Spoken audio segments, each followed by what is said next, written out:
আমি জীবিত অবস্থায় লাশের খাটের উপরে শুয়ে বরিশাল থেকে ঢাকা এসেছি, এতে কি কোনো ক্ষতি হবে? ভাই শাহজালাল, এতে ক্ষতির কোনো দিক নেই এবং ক্ষতি হওয়ার কোনো আশঙ্কা নেই।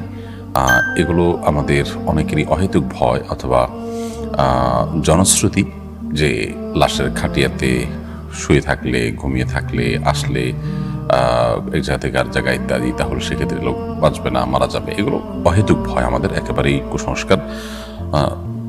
লাশের খাটে কোনো কারণে যদি কারোর বসতে হয়েছে, শুতে হয়েছে, তাহলে তার কারণে তার কোনো ক্ষতি হওয়ার কোনো সম্ভাবনা নেই এবং এর কারণে কোনো তিনি গুনাহের কাজ করেছেন ব্যাপারটি সেরকমও নয়।